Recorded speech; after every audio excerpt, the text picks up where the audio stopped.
Welcome to Apex English class with me, Ashutosh Sharma.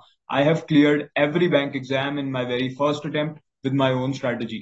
तो Apex English class एक ऐसी free class है जिसमें मैं आपको डेली बेसिस पे प्रीलिम्स और मेंस लेवल की इंग्लिश पढ़ा रहा हूँ, चाहे आप SBI PO, IBPS PO, clerk level, RBI exams या फिर इंश्योरेंस एग्जाम्स की तैयारी कर रहे हो। ये क्लासेस हर एग्जाम के इंग्लिश सेक्शन में मैक्सिमम मार्क्स स्कोर करने में आपको हेल्प करेंगी। आपको किसी भी यूट्यूब टीचर का पेड क्लास लेने की जरूरत नहीं है। मैं फ्री में आपको पूरी की पूरी नॉलेज दे दूंगा कि कैसे इंग्लिश के हर टॉपिक के क्वेश्चन को अप्रोच करना है, ताकि आप क्विकली करेक्ट आंसर को मार्क कर पाओ, अपना टाइम सेव करो एंड मैक्सिमम मार्क्स स्कोर करो इंग्लिश सेक्शन में। तो आज हमारी क्लास 7 है, लेसन नंबर 7, जो कि है पैरा जंबल्स। अभी तक हम लोग लेसन 1 से लेके 6 कर चुके हैं ऑलरेडी एपेक्स क्लासेस में। उसमें हम लोगों ने रीडिंग कॉम्प्रिहेंशन और क्लोज टेस्ट के बारे में बात करी थी। लेसन 7 में आज हम पैरा जंबल्स के बारे में बात करेंगे। प्रीलिम्स और मेंस दोनों में पैरा जंबल्स के क्वेश्चन आएंगे आपके एग्जाम में। पैरा जंबल्स में क्या होता है? इसमें आपको 4 to 5 सेंटेंसेस दे रखे होंगे, जिनको एक अरेंजमेंट दे रखा होगा, ABCDE ऐसे करके। ए के साथ एक सेंटेंस दे रखा होगा, बी के साथ एक और सेंटेंस दे रखा होगा, like this 4 or 5 sentences will be given to you. आपको क्या करना है, वो सेंटेंसेस एक हैफर्जेड या फिर रैंडम मैनर में दे रखे होंगे। आपको उन्हें एक सीक्वेंस में अरेंज करना है ताकि एक लॉजिकल पैराग्राफ बन जाए। ठीक है, तो बहुत सारे स्टूडेंट्स को इस टॉपिक में बहुत ज्यादा मिस्टेक होती है, उन्हें दिक्कत होती है, कंफ्यूज हो जाते हैं वो बीच में कि कौन सा सेंटेंस पहले आएगा कौन सा बाद में आएगा। 2-3 सेंटेंसेस सही मार्क कर देते हैं, बट फिर वो कहीं ना कहीं जाके कंफ्यूज हो जाते हैं। मुझे बहुत से मैसेजेस आए आप लोगों की, सर पैरा जंबल्स की क्लास कीजिए स्पेशली। इसीलिए आज लेसन नंबर 7 में हम लोग पैरा जंबल्स के बारे में बात करने वाले हैं। सबसे पहले आपको पता होना चाहिए क्या शॉर्ट ट्रिक्स हैं पैराजंबल्स के क्वेश्चंस के लिए। ये आपको कोई टीचर नहीं बताएगा। फर्स्ट जो थिंग है वो है कीवर्ड्स। कीवर्ड्स कुछ ऐसे वर्ड होते हैं जो बार बार रिपीट होते हैं अलग अलग सेंटेंसेस में। अगर आपको 5 सेंटेंस गिवन है तो हो सकता है 2 या 3 सेंटेंस में कुछ वर्ड सेम हो। उन्हें हम कीवर्ड्स बोलेंगे क्योंकि वो हमारी हेल्प करेंगे एक जो सेंटेंस का जो सीक्वेंस है उसे पता लगाने में। हमें करना क्या है पैराजंबल्स में, हमें बस सीक्वेंस पता लगाना है कि किस कौन सा सेंटेंस पहले आएगा, उसके बाद कौन सा सेंटेंस आएगा। तो कुछ सेम वर्ड्स अगर हमें सिमिलर वर्ड्स मिल जाएं अलग अलग सेंटेंसेस में, तो उन्हें हम फिर रीड करके, उन्हें अंडरस्टैंड करके, इंटरप्रेट करके हम लोग इजीली सिक्वेंशियल मैनर में उनको अरेंज कर सकते हैं सेंटेंसेस को। सेकंड जो इंपॉर्टेंट ट्रिक है वो है रिलेटेड सेंटेंसेस। ऐसा हो सकता है कि आपको किसी टॉपिक के बारे में एक लाइन दे रखी हो एंड फिर एक और लाइन दे रखी हो उसी टॉपिक के बारे में, तो इस चीज को हम कहेंगे related sentences. Let's say environment के बारे में बात हो रही है और हम एनवायरनमेंट में स्पेसिफिकली हम लोग लेक्स के बारे में बात कर रहे हैं। ठीक है, लेक्स के बारे में बात हो रही है, तो एक सेंटेंस में अगर लेक्स वर्ड गिवन है तो वो एक कीवर्ड हो गया, क्योंकि सेकंड सेंटेंस में भी वही गिवन है। इसका मतलब एनवायरनमेंट में जो लेक से रिलेटेड दो सेंटेंस है वो दोनों सेंटेंस आसपास होंगे। इस तरीके से हम अरेंजमेंट देखेंगे। एंड रिलेटेड सेंटेंसेस भी यही है कि अगर सेम टॉपिक के बारे में बात हो रही है 2 या 3 सेंटेंसेस में, दैट मीन्स कि वो सेंटेंसेस साथ में आएंगे। तो आपके लिए अरेंज करना आसान हो जाएगा जब आप सेंटेंसेस के बीच में रिलेशन फाइंड आउट करने लगोगे। Logical sequence. लॉजिकल सीक्वेंस क्या है? जब भी आप कोई पैराग्राफ लिखते हो, जब आप ऐसे लिखते हो डिस्क्रिप्टिव सेक्शन में, या आप कोई न्यूज आर्टिकल पढ़ते हो, तो सबसे पहले एक इंट्रोडक्शन दे रखा होता है, उसके बाद एक मेन बॉडी होती है जिसमें अलग अलग चीजों को एक्सप्लेन किया होता है, एंड फाइनली एक कंक्लूजन होता है। तो इसी को कहते हैं लॉजिकल सीक्वेंस। तो इसी तरीके से जब आपको पैराजंबल्स के क्वेश्चन दिए जाएंगे तो उसमें भी आपको ढूंढना है कि कहाँ पे इंट्रोडक्शन स्टार्ट हो रहा है, कौन सा सेंटेंस इंट्रोडक्शन दे रहा है सारे सेंटेंसेस का। वो सेंटेंस यूजुअली जनरली ये रूल है कि वो सेंटेंस पहले आएगा, ताकि ये कोहेरेंट पैराग्राफ बने। तो यही लॉजिकल सीक्वेंस आपको ढूंढना है अपने सेंटेंसेस में, ताकि आपका जो करेक्ट सीक्वेंस है वो आप फाइंड आउट कर पाओ। तो ये हैं 3 शॉर्ट ट्रिक्स। अब हम लोग मूव करेंगे एक पैराजंबल्स के प्रैक्टिस सेट पे। मैंने बहुत ज्यादा इजी लेवल सेट नहीं लिया है, मैंने मीडियम लेवल का सेट लिया है। ठीक है, ताकि जो स्टूडेंट्स पहले से पैराजंबल्स कर चुके हैं उन्हें भी एक प्रॉपर आइडिया लगे कि मीडियम लेवल मॉडरेट लेवल का पैराजंबल कैसा होता है। जो न्यू स्टूडेंट्स है उनको तो जरूर जरूर आइडिया लगना चाहिए। So this is the question. तो एग्जाम में बिल्कुल इसी तरीके से आपको क्वेश्चन गिवन होगा। डायरेक्शंस मैं ऊपर से रीड कर रहा हूँ। Rearrange the following sentences in the proper sequence to form a meaningful paragraph and then answer the question given below. तो इसने क्या रखा है कि जो सेंटेंसेस आपको दे रखे हैं A B C D E, इनको रीअरेंज कर दो, यानी कि बी पहले या सी पहले, उसके बाद क्या आएगा, उसके बाद क्या आएगा, ऐसा एक सीक्वेंस बना दो to form a meaningful paragraph, मतलब हमें एक पैराग्राफ बन जाए जो मीनिंगफुल हो, and then answer the question given below. तो जो क्वेश्चन इसके बाद गिवन होते हैं वो कुछ नहीं होता है, वो आपसे बस यही पूछेगा कि सेकंड सेंटेंस क्या है, थर्ड सेंटेंस क्या है, जो पैराग्राफ आपने बनाया उसका। मतलब जब आप एक बार इन्हें रीअरेंज कर ले रहे हो, ठीक है, तो उसमें फिर सेकंड वाला सेंटेंस कौन सा है, बी है, सी है, डी है, क्या है, बस आपको इसको अरेंज करना है। उसके बाद क्वेश्चंस में आपको बिल्कुल भी टाइम नहीं लगना। अगर आपने इसको बस अरेंज कर लिया तो क्वेश्चन आपके क्विकली आंसर हो जाएंगे, उसमें तो कुछ सोचने की जरूरत ही नहीं है। तो मैं जल्दी से अब इसको रीड कर रहा हूँ। ठीक है, सबसे पहले आपको क्या करना है, आपको सारे सेंटेंसेस को पढ़ लेना है। आपको कुछ अभी नहीं सोचना, सिर्फ सेंटेंसेस को रीड करना है, एंड साथ में जो तीन ट्रिक्स मैंने आपको बताई, कीवर्ड की, रिलेटेड सेंटेंसेस की, एंड लॉजिकल सीक्वेंस की, इनको आपको अप्लाई करना है धीरे धीरे। तो हम लोग सबसे पहले जो आपका ऑप्शन नंबर ए है, यानी कि सेंटेंस ए है, उसको रीड कर रहे हैं। American president Donald Trump last week announced that his administration would soon impose tariffs on the import of steel and aluminium into the US for an indefinite period of time। ठीक है, तो Donald Trump की बात हो रही है, US के बारे में बात हो रही है। उसने क्या अनाउंस करा है, उसके बाद बात हो रही है कि इंपोर्ट पे टैरिफ्स लगने वाली हैं, इंपोर्ट पे और ज्यादा ड्यूटीज टैक्सेस लगने वाले हैं for an indefinite period of time. अब बात हो रही है यूरोपियन यूनियन की, sentence B, the European Union one of the largest trading partners of the US. अब अगर आप, मैंने आपको शॉर्ट ट्रिक्स जो बताई है उसको अगर आप देखोगे, तो फर्स्ट जो ट्रिक थी वो है कीवर्ड। तो यहाँ पे हमें यूएस वर्ड दिखाई दे रहा है, और इससे पिछले सेंटेंस में भी यूएस था। इसका मतलब ये कीवर्ड दोनों में शो हो रहा है, इससे हमें पता चलना चाहिए कि कहीं ना कहीं ये रिलेटेड है सेंटेंसेस।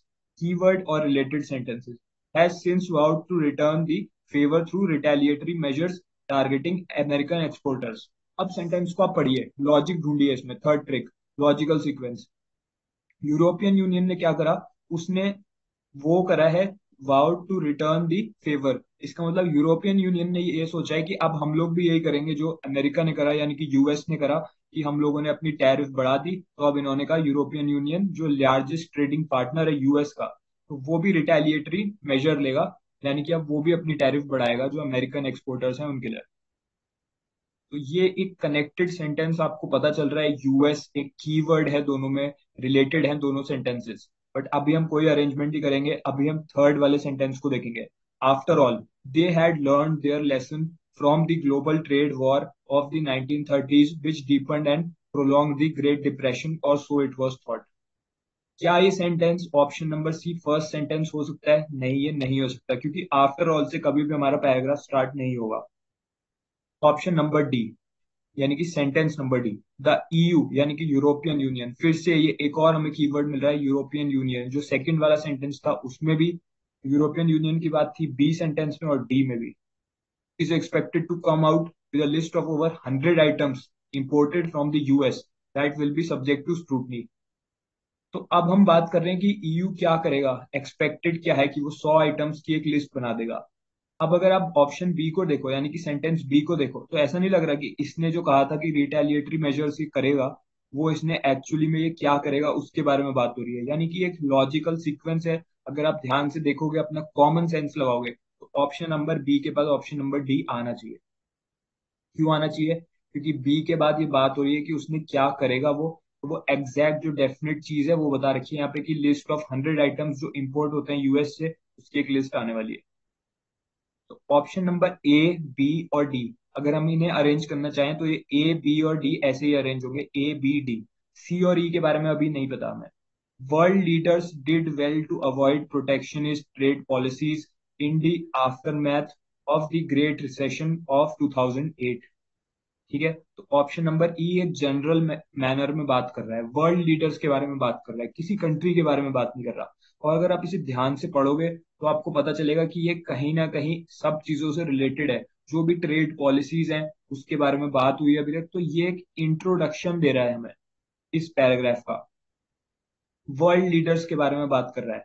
ठीक है, और ऑप्शन ई और ऑप्शन जो सी है, ये दोनों आपके जनरल मैनर में बात कर रहे हैं, किसी भी कंट्री को रिप्रेजेंट नहीं कर रहे। तो वर्ल्ड लीडर्स के बारे में बात हो रही है इसमें, और यहाँ पे लिखा है ऑप्शन सी में, after all they had learn. तो दे कौन है? दे अमेरिका नहीं है, दे यूरोपियन यूनियन नहीं है, दे है वर्ल्ड लीडर्स। ये ऑप्शन ई और ऑप्शन सी में हम लोग रिलेशन देख पा रहे हैं, रिलेटेड सेंटेंसेस हैं दोनों। वर्ल्ड लीडर्स के बारे में बात हो रही है।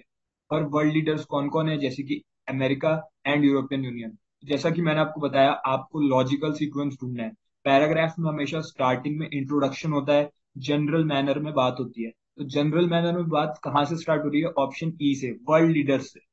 ठीक है, और उसके बाद आएगा ऑप्शन सी, जहां पे दे रखा है after all they had learn, यानी कि वर्ल्ड लीडर्स हैड लर्न।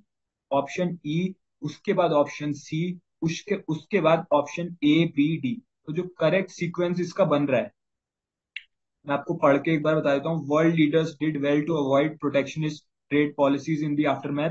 ठीक है, ऑप्शन ई। उसके बाद sentence C, after all they had learn their lessons. ठीक है, उसके बाद option A, American president Donald Trump ने क्या अनाउंस किया। उसके बाद ऑप्शन बी कि यूरोपियन यूनियन ने क्या करा उसके against. And option finally option D, B के बाद डी, कि ईयू एग्जैक्टली क्या कर रहा है। करेक्ट जो सीक्वेंस है इसका वो है E C A B D. इसको नोट कर लीजिए, E C A B D is the correct option. तो मैंने आपको पूरा एक्सप्लेन कर दिया कि कैसे अप्रोच करना है। जो 3 शॉर्ट ट्रिक्स मैंने आपको बताई, फर्स्ट शॉर्ट ट्रिक क्या थी, आप अपने माइंड में रिटेन करिए, जो मैंने आपको ऑलरेडी बता दिया है, कीवर्ड्स। उसके बाद कैसे रिलेशन ढूंढना है, रिलेटेड सेंटेंसेस जैसे हमने ढूंढे, ए बी और डी। और उसके बाद किस तरीके से एक लॉजिकल सीक्वेंस बनाना है जिसमें इंट्रोडक्शन पहले आए, एक जनरल मैनर में जहां पे बात हो रही है वही सेंटेंस पहले आ सकते हैं। ठीक है, ये एक हार्ड एंड फास्ट रूल नहीं है, but most of the questions you will find कि जो जनरल सेंटेंसेस हैं वो यूजुअली शुरू में आते हैं, क्योंकि वो इंट्रोड्यूस करते हैं आपको पैराग्राफ के साथ। है ना, जब आप डिस्क्रिप्टिव में ऐसे लिखते हो पीओ लेवल के एग्जाम में, तो वहां भी आप शुरू इंट्रोडक्शन से करते हो। उसमें आप एक जनरल मैनर में बात करते हो, आप डायरेक्टली एग्जाम्पल नहीं देने लगते इंट्रोडक्शन में। तो that is how you have to write a paragraph. अगर आपको पैराग्राफ लिखना आता है, आपको ऐसे लिखना आता है, तो आपको इसमें दिक्कत नहीं होगी, क्योंकि आप डायरेक्टली आप लॉजिकल सेंटेंसेस, लॉजिकल सीक्वेंस आप ढूंढ पाओगे। अब आपके लिए एक प्रैक्टिस है। ठीक है, उससे पहले मैं आपको बता देता हूँ कि इस तरीके का आपके जो वो है, ऐसे आपको क्वेश्चंस गिवन होंगे कि which of the following can be first statement. तो इसमें से आपको क्विकली आप मार्क कर लोगे, जब आपको अपना सीक्वेंस आपका बन गया तो यहाँ तो सोचने की जरूरत ही नहीं है। आपको बस ये बताना है कि सेकंड स्टेटमेंट कौन सा है, थर्ड कौन सा है, फोर्थ कौन सा है। इसी टाइप के क्वेश्चंस आपके आएंगे। अब आपके लिए एक प्रैक्टिस सेट है, ये भी मॉडरेट लेवल का ही है। ठीक है, तो अभी आपके स्क्रीन पे आ रहा है। आप क्या करोगे, आपको इसको रीड करना है, जो मैंने आपको ट्रिक्स बताई हैं उन्हें अप्लाई करना है। आपको इसका करेक्ट सीक्वेंस बनाना है और उसको कमेंट में मेंशन करना है इसी वीडियो के। नेक्स्ट जो हमारी क्लास होगी, यानी कि कल, डेली हम क्लास लेंगे इंग्लिश की, ठीक शाम को 7 बजे, 7 p.m. We will meet for the English class which is Apex English class. उसमें हम नेक्स्ट क्लास में हम लोग डिस्कस करेंगे इसका करेक्ट आंसर क्या है। आप तब तक इसको सॉल्व कीजिए, इसका जो करेक्ट सीक्वेंस है, जो भी बन रहा है, बी सी डी ई जो भी बन रहा है, उसको आप टाइप करके कमेंट में पेस्ट कीजिए, मैं आपके आंसर्स चेक करूंगा। एंड इसी के साथ एक बहुत ही इंपॉर्टेंट अनाउंसमेंट है। अगर आप एसबीआई क्लर्क एग्जाम की प्रिपरेशन कर रहे हो, आपके लिए बहुत अच्छा इनिशिएटिव मैंने लॉन्च करा है, क्लर्क 100 ग्रुप। इसमें आप में से ही जो भी सीरियस स्टूडेंट्स हैं, जो सच में सिलेक्शन लेना चाहते हैं, उन्हें मैं सिलेक्ट करके पर्सनली गाइड कर रहा हूँ। ठीक है, ऑलरेडी बहुत से स्टूडेंट्स इस इनिशिएटिव का पार्ट बन चुके हैं, एंड उन्हें मैं डेली बेसिस पे पर्सनली गाइड कर रहा हूँ, बिल्कुल फ्री में, ताकि वो इसी अटेम्प्ट में एसबीआई क्लर्क एग्जाम क्लियर कर जाएं। सारे सब्जेक्ट्स के लिए मैं ये गाइडेंस प्रोवाइड कर रहा हूँ। आपको क्या करना है, आपको मुझे S B I clerk type करके भेज देना है मेरे इंस्टाग्राम या फिर टेलीग्राम पे। दोनों ही इंस्टा और टेलीग्राम की आईडी इस वीडियो के डिस्क्रिप्शन में मैं डाल दूंगा। आपको मुझे S B I clerk type करके भेज देना है। मैं वहां पे आपको एक स्टडी प्लान दूंगा, जो आपको एस बी आई क्लर्क के लिए डेली बेसिस पे फॉलो करना है आज से। एंड वो स्टडी प्लान आपको सिलेक्शन भी दिलाएगा। 3 दिन तक आप इस स्टडी प्लान को फॉलो करके डेली बेसिस पे अपने जो भी आंसर्स आएंगे उनकी फोटोज मुझे क्लिक करके भेजोगे। मैं आपके आंसर्स को चेक करूंगा, मैं देखूंगा वो कौन से स्टूडेंट है जो हार्ड वर्क कर रहे हैं, जो सच में सिलेक्शन लेना चाहते हैं, एंड उन्हें मैं सिलेक्ट करके पर्सनली गाइड करना शुरू कर दूंगा, इन 100 स्टूडेंट्स की तरह इसी इनिशिएटिव में ऐड कर दूंगा। एंड आपको पर्सनली गाइड करूंगा एसबीआई क्लर्क प्री और मेंस दोनों के लिए। आपके सारे डाउट्स क्लियर करता हुआ चलूंगा, ताकि आप इसी अटेम्प्ट में, फर्स्ट अटेम्प्ट में अपने इसी साल सिलेक्शन ले जाओ। जो भी इसका पार्ट बनना चाहते हैं, एसबीआई क्लर्क टाइप करके भेज दीजिए। आज की क्लास आपको कैसी लगी मुझे कमेंट सेक्शन में डेफिनेटली बताइएगा। डेली हम लोग रात को 7 बजे मिलेंगे। S S B I PO, IBPS PO, clerk exams, banking, insurance, everything हर एग्जाम में आपके क्लासेस हेल्पफुल हैं। अब आपको कोई भी इंग्लिश के लिए पेड क्लास लेने की जरूरत नहीं है। तो जो भी स्टूडेंट इस इनिशिएटिव का पार्ट बनना चाहते हैं वो मुझे एसबीआई क्लर्क टाइप करके भेज सकते हैं। So till then keep preparing, keep practising, all the best, see you in the next Apex English class. Thank you.